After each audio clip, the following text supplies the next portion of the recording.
Welcome to another episode of Mr. Therapist and the Counselor Podcast, and we are the best mental health and recovery podcast. We want to invite you to listen if you want to get some entertainment, some laughs, and if you want to know a little bit more about mental health. And we did miss. Let's try this again. Sorry, I totally fucked it up. And weed. Welcome to another episode of Mr. Therapist and the Counselor Podcast. We are the best mental health and recovery podcast out there. And our mission is to talk about recovery, mental health, demystify the process of therapy. So we invite you to listen. If you get any value from the show, share the show. Jesse O. This week, we're going to discuss the 6 type of roles in a This week, we're going to talk about 6 types of roles in a dysfunctional family. Very cool. Let's go.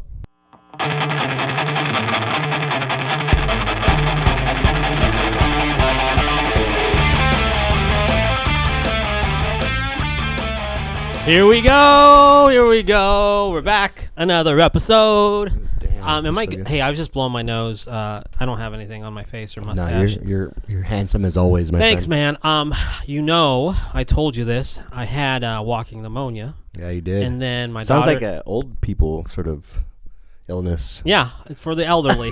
And I am one of the elderly, so I'm feeling the... what is it? What they call the age? The age. I'm feeling the age. Yeah. So, but then my daughter got a cold, and then I got that cold. Like, I just cannot recover. 2024, health wise, has not been good for me. Isn't that how it is though now with kids? Like, don't you just catch everything now? I think this is like my future, right? Yeah. So, I just, as Violet or my daughter one day will go to school, she will get like sick and then bring it home. So my sister has 2 kids, and she talks about how she's like constantly sick. So that's right. Okay, so you haven't, because Violet's not going yet. So like you haven't experienced the germ. No, you're germ mecca. Yeah, I think you are a little bit more at ease with this, right? Maybe yeah. that's not the word, but you know what you've experienced. We've been in the game a little. Yeah, so it's crazy. Well, I'm glad you're doing better than that. You feel good? You feel okay? I think right now I'm still a little congested. You got a little congestion? Yeah, but I think that right now I'm better than I felt in quite a while. There you go. So finally on the mend. Very cool. But then watch, I'll catch COVID tomorrow. Yeah, so. yeah. I was worried about you, man. Thanks, I bro. took your advice and I checked in on my homie. I sent you a text message. I know you said you talked about getting senior care for me and stuff like that. I appreciate that. Yeah. What's been new with you? Not much, dude. Got my daughter's birthday coming up pretty soon here. Cool. Yeah. By the time this airs, it would have passed already. So Nice. thank you all for coming to that. It was a banger. It was so great. We partied crazy. Remember that one guy that sent that text? That guy was rowdy. Yeah. He was a good guy at the end, though. Yeah, Like, actually, I kind of liked him a lot. I I actually sought him out. I was like, I want to talk to this guy. I'm so glad you guys came. Yeah. You want to shout out who's the shout out? Jimba? Well, Jim Harbaugh. You want to shout him out, right? Hey, Jim Harbaugh. Welcome to LA, buddy. Welcome to San Diego. Oh, no, LA. LA Welcome, Chargers. Hey, it's okay. You can just call it the San Diego Chargers. I actually get really happy when an announcer calls it, gets a Freudian slip and calls it San Diego Chargers. Yeah. Takes it back. Yeah, exactly. You know your roots. Exactly. Yeah. So we're going to come back one day. But you want to shout out somebody else, right? Oh, yeah, for sure. I wanted to shout out Rachel. Rachel, my hair engineer. She's a hair engineer. Say what? Yeah, so this place called Dank Cuts. Dan's Cuts? No, when Dan's Dank Cuts? When my wife was looking for a haircut place, Dan Cook's she's Cuts? like, hey, like this place is good. It's called Dan C Cuts because they misspell it. Like it's kind of a cool thing. It's hip. Yeah, it's hip. Yeah, I so love I was hip. like, Dan C. I was like, Dan C's like really proud of his name. Dan C Cuts. Jesse O Cuts. But it's Dank Cuts. Yeah. So yeah. Anyway, Rachel, she listened to the show. She said she was like, your co-host is really funny. I was like, yeah, hell Me? yeah, yeah, this guy. This guy. Jesse O. Amazing. Jesse Otaka, the punk rocker. Yes. So shout out to her. And I want to shout out. Who else do I want to shout out? Casey and JoJo. And who else? Casey and JoJo. We love you. All of Jodeci. Yes. R&B. Totally. And everyone else who's been commenting, who's been on our posts, on our reels, who's been watching. Yeah. appreciate you all for Real quickly, before we go into the topic tonight or today and we start the clock, I wanted to bring up something we talked about in an earlier episode. I had mentioned Danny Masterson, who was on that 70s show. You watched that show, right? No. Never. Okay, good. Oh, actually, I have. Yeah. Come on. Fez? Fez. There you go. You Ashton relate with Kutcher. Fez, right? Ashton Kutcher. Yeah. No, I don't. Yeah. Okay. But like Ashton Kutcher was on the show, Mila Kunis. But Danny Masterson, he was on trial last year in 2023. Which character? Yeah. He had the guy with the curly hair and the chops. Oh, okay. Yeah. I don't know. I'm drawing a blank on that one, but he was on trial for sexual abuse or raping 2 different people. Yeah. He actually was convicted of it. He's serving 30 years. Wow. And this was recent? Yeah, this was last year, 2023. This happened. And I wasn't really following the trial. I was watching. Yeah, actually, I guess it was bits and pieces here and there watching. The thing that I wanted to bring up was that I knew that his wife, her name is Bijou Phillips. She stuck with him the entire time throughout the trial. But when he was convicted, I can't remember. It was right after he was convicted. September of 2023. I just found this out a couple weeks ago or a week ago because I saw that he tried to. Did you hear something? Yeah, I just got to turn this off. Yeah. She. What was I saying? He was convicted. Yeah. And, You can cut this out. So he was convicted for the rape charges, but she stuck with him the entire time. Yeah. Well, I just found out about this a couple weeks ago because I guess he was going to be given not pardon. Whenever they're going to give him like bail, right? Bail, so, yeah. And the judge said no, shut that down because she basically said, and then I found out, she's like, your wife just recently divorced you. She filed full custody of their daughter. You have no reasons that anybody to go to, and you would most have to be somebody who would want to flee the country, right? Yeah. And then I saw, and I heard, I was like, oh wow, Bijou Phillips did file for divorce. And I thought, wow, I was like, she stuck with him during the entire trial, which I'm not surprised because I think that maybe just based on growing up and watching maybe The Sopranos, you stick with your partner through thick and thin, but she was out as soon as it was for probably obvious reasons, right? Yeah. I guess that shows how close family will stick with that, and that's I guess maybe the dysfunctional part of a family, right? We're supposed to stick with each other, don't make our issues public. But you said that made a lot of sense to you, right? Why she decided to stick with him throughout the trial, at least, right? In the sense, I could totally see them because obviously she knew what was going on at some point, and then at some point decided it was sort of not a good idea to stay in the relationship. Yeah. But what I thought about was the amount of pressure that maybe she was under with friends, with family members, with even the media, right? Of hey, you're still here. What does this mean about you? And so you could probably get attacked. And that's why I was kind of surprised she did because I feel like if any time to be you know what, I'm not with you anymore, dude. This is serious. This is serious accusation. Plus we have a daughter, but she stuck with him. So I was kind of I remember initially when I heard that they were still together and she was supportive, I was somewhat surprised. Yeah. So yeah, and now that it's come out that she's not, that she did file for divorce, it kind of was okay, I could see why maybe she did that. So it's tough, right? A lot of dysfunction, maybe. Yeah. So starting the clock this week, we decided to talk about. I give you a good segue there. That was beautiful, so smooth. So this week, time sessions, we're going to process family roles. So let's talk about the family roles, right? First, I think that's important for the viewers. Let's walk down each family role. There are 6 roles in a dysfunctional family or in an addictive family, whatever you want to call it. Mandy's going to just name off these 6 roles, okay? Yeah, I'd like, if we can, let's maybe spend some time just describing dysfunctional family, addictive family. Just is that okay? Just to start that off? Just because, so every family has dysfunction, right? But when things get really severe and when things get really, really, really dysfunctional to the extreme, there is evidence showing of there's common family roles, a role that people play within the family that have been researched and they've been found. So that's what we're going to be talking about now. And yes, the purpose, we'll talk about the purpose those roles kind of play. But yeah, so listing those out. So this is going to be the 6 family roles, the traditional 6 family roles when it comes to dysfunctional families, addictive families. Go ahead and name those 6 off. We have the family hero, we have the mascot, the lost child, the enabler, and we have the dependent. And the scapegoat as well. And the scapegoat. Yeah, that would be your 6 right there. Yeah, there you go. I'm not good at counting, but I got you this time. And I'm not good at reading. So let's talk about, let's kind of go through each role and what that represents. Okay. Where do you want to start first? Do you have a preference? No, not at all. Well, I mean, I think the easiest one to talk about is the dependent, right? The dependent. The one that is the creator, the cause, I guess, of. I would say maybe it's kind of weird, but by the way, I want to give a shout out to Bev. Bev, my co-facilitator at Hoag Hospital. I learned a lot from you, Bev. And she was actually in charge of, we ran a family program in an addiction treatment center. She was in charge of teaching the family roles to the families, and she did a beautiful job. Do you remember this before? Sorry, I kind of stop him before we get into it. Do you remember that we worked at a program in San Clemente? Yeah. We actually had a play.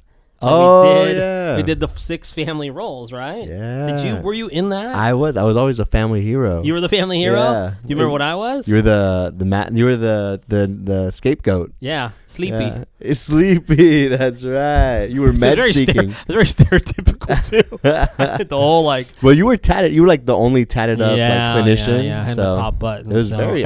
I went like full De Niro in character, but we even did that. So that was like we had a family program there, and other programs we worked at. We've had family. And I feel like I was best dressed, so it was like you got to be the hero. You got to be the hero. You're like the golden child. But so let's talk about first.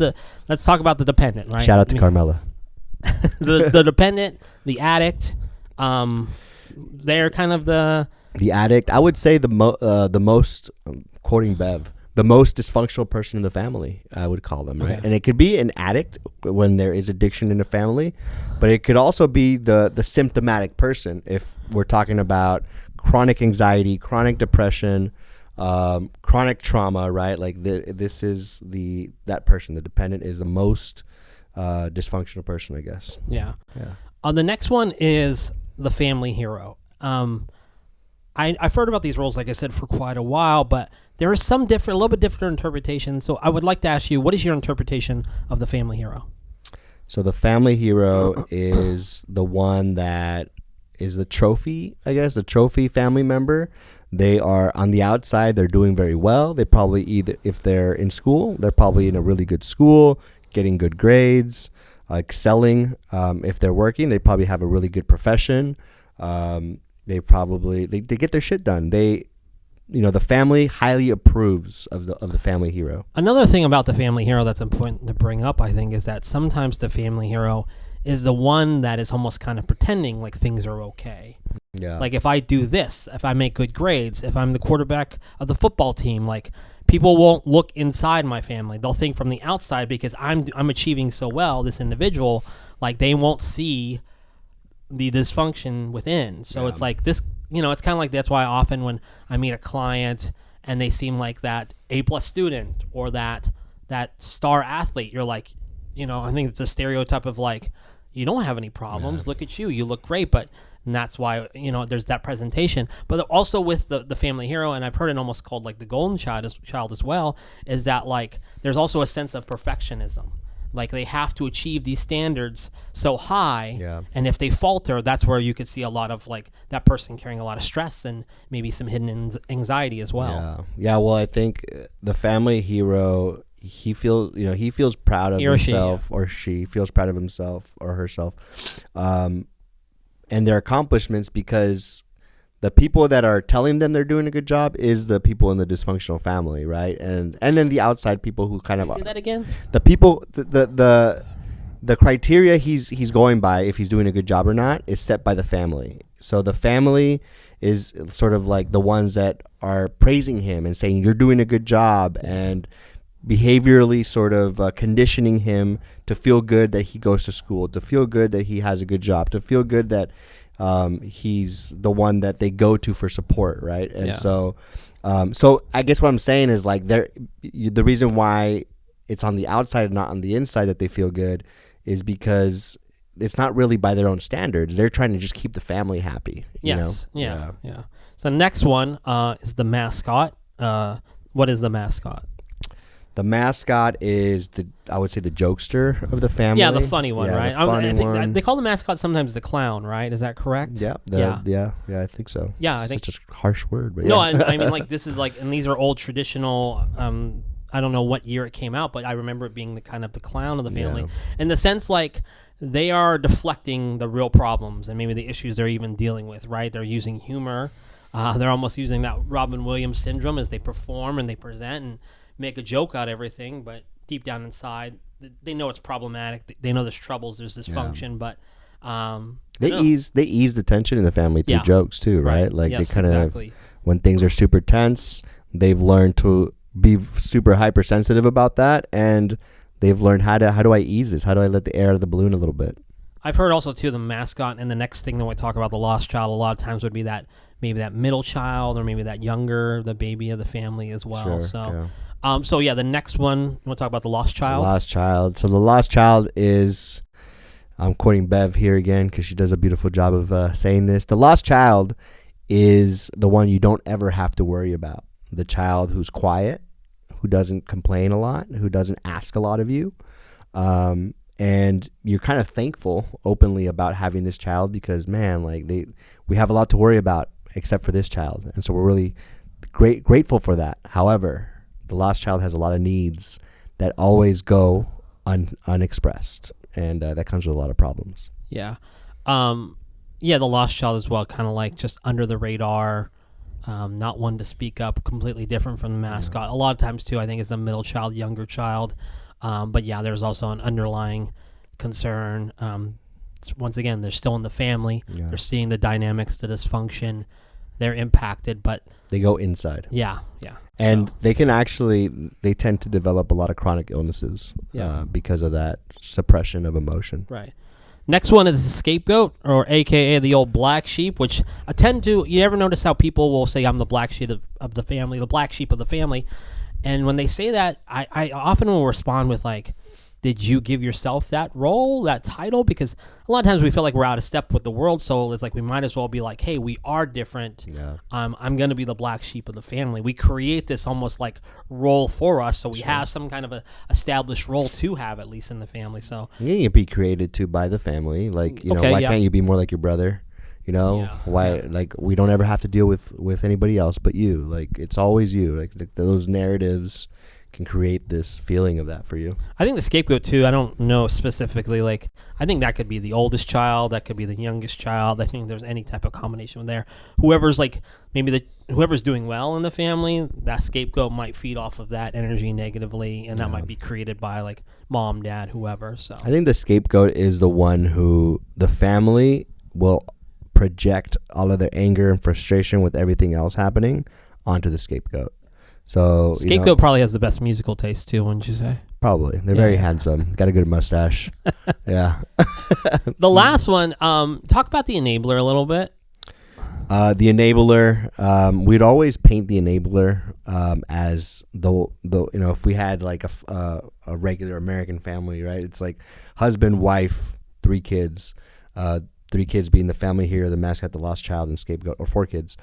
And then the addict or the dependent would be the husband, and then the wife is the enabler. That's how we would depict it. Very traditional. Is it right with the modern society? I don't know. Well, you could easily flip the roles. Yeah, I totally. most definitely have seen, like, working in the field of addiction and mental health, I've seen where the husband is the enabler and then the wife is the dependent, the addict or whatever. So totally. Yeah. So the enabler is the codependent, pretty much, right? They are very codependent on relationships. They're always looking to fix other people. It's hard for them to really find self-confidence if they're not having someone that they're attending to or fixing, which can be very unhealthy, very stress-induced type of living. And so they're the ones that are kind of making sure that everything looks okay on the outside. We've never had an episode on codependency here on Mr. Therapist and the Counselor, and we're not going to go into it right now, but I think when you say the word codependency, a lot of people have heard it. They don't really know what that means, and there's a lot of like different interpretations, but could I ask you, what is your definition, your personal definition of what codependency is? I think I think about boundaries, like someone who's not able to have boundaries between themselves and relate and people or things around them. So someone who is not able to let somebody go or recognize when they can no longer help, or recognize when they need to step away from a relationship because it's unhealthy for them. So someone who's not really able to execute boundaries, I would say. Great. So we want to talk about, we introduced all 6 roles, kind of like took a look inside of all 6 of these here. You wanted to talk a little bit more about how the roles are intended to keep the system dysfunctional. Yeah.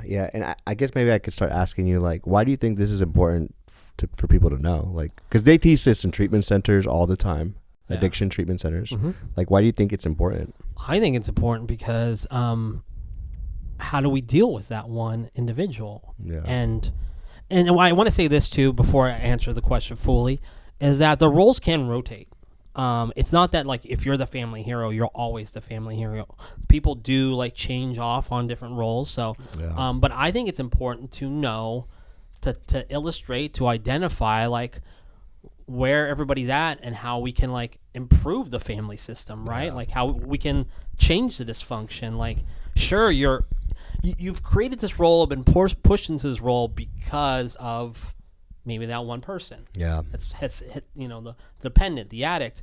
But if we identify these roles, there's importance. There's hope for growth, I think, in knowing these roles, right? Yeah. I mean, any thoughts? I think thoughts on that? I as you're answering, I'm thinking about that question too. And I think it's important because we want you to know that, like, if you are in a dysfunctional family system,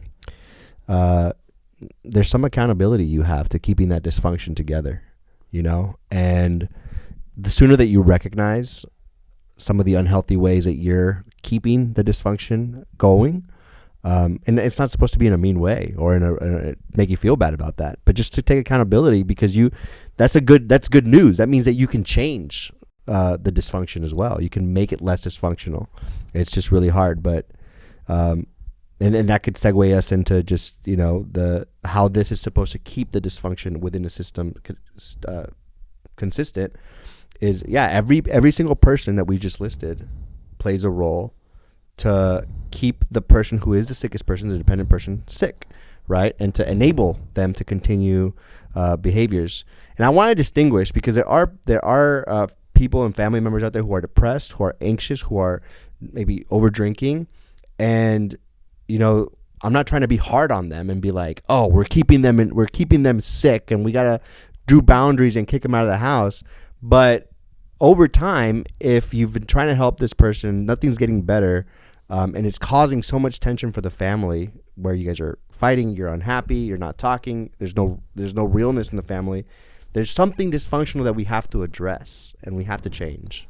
Yeah. Does that make sense? Yeah, it makes a lot of sense. I had like 2 thoughts briefly, but one thing it's interesting because I've worked in these programs, these systems, where a lot of times they'll have a family program, and we're almost forcing families, they can decide if they want to attend, but almost forcing families to be involved in this and treat it. It most definitely needs to be treated. I was wondering sometimes, I feel like, just from my own personal experience of talking to different therapists, like, when you're working on somebody who is an addict, a lot of times you want to work on yourself before you address, like, relationship issues and goals there, or family issues, right?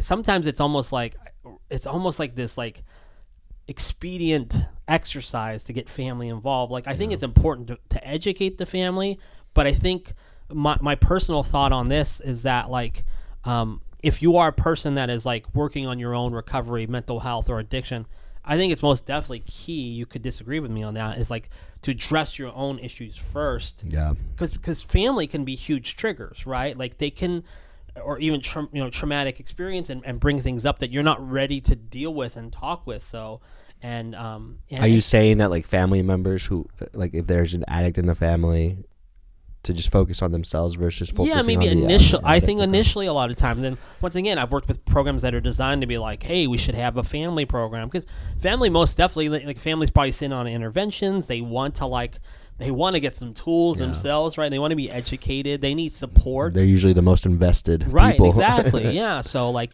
I understand why there's that need for it, but it's not a quick fix. Yeah. It's something that the person, the individual, mental health, addiction, they have to work on their stuff first, and then over time, like, yes, introducing the family to it is important, but like recognizing like there's a lot of work within you've got to do for yourself before you're ready for this family work sometimes. Another purpose of these roles, I think, is to and we talked about keeping the family sick. I'm going to use those words, right? Keeping it dysfunctional.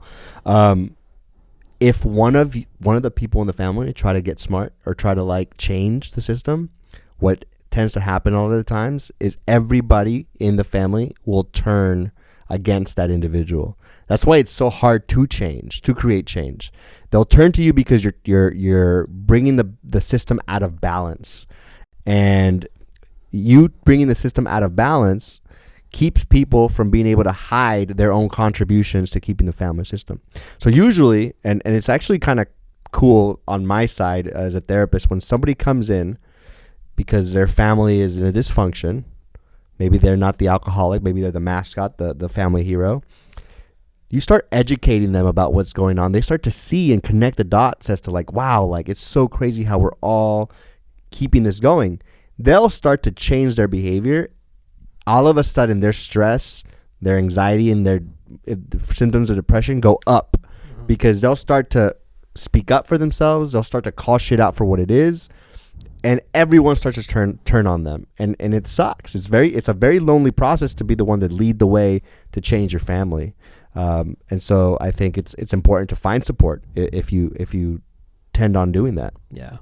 We're getting close here to closing it out here.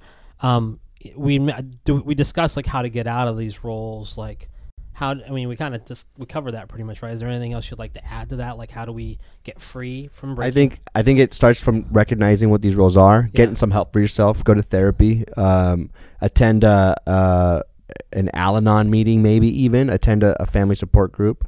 I think a good book that you can start reading is John Bowlby on the Family. Talks about these family roles. That would be the first step. Yeah, for sure.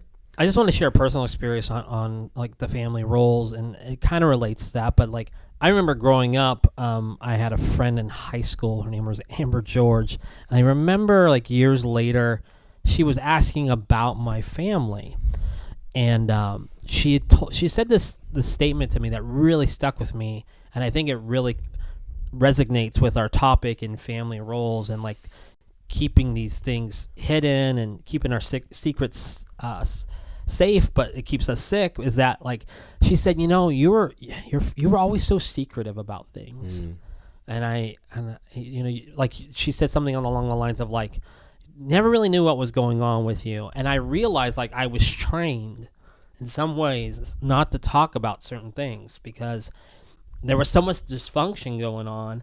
I was scared to like be honest and be forward on like what I was going through. Part of it is like I didn't know how to deal with it and cope with it being a teenager, but like I think I throughout my life and my experiences, like that's what I've met so many people that are like, how do I like I don't want to expose my family. Like family is like all I have, and it's to bring stuff to light. Like you don't share family secrets. We're a family that keeps quiet. So, but I hope that like where we're at today, we realize that some of these secrets within the family, they just continue to keep us sick, and we can like break away from that and change that narrative. So for sure. And I love that she took initiative in asking you about your family. I feel like if you're in a family where shit just feels weird, it feels fake, it feels tense, you're probably in a dysfunctional family. Yeah. And doing a little bit of research as to like what other families kind of look like, what even distant families that you might be connected to, or really close friends that you have, I think just to get you an idea of like, is this normal? Is this, and everyone has some dysfunction in their family, but for some families it's super dysfunctional. It's to the extreme. So you gotta find a way to take the, what do you call it? Like open up the stage, take the blinders off, right? Because that's kind of what it is. You're just blinded to this is normal. Yeah, monkey's out of the box. Yeah, that's not actually the saying, but Loki is out of the box. No, monkey's out of the box. Monkey's out of the box. That's like from Pineapple Express. Anyways, we're gonna end on that one. Thank you.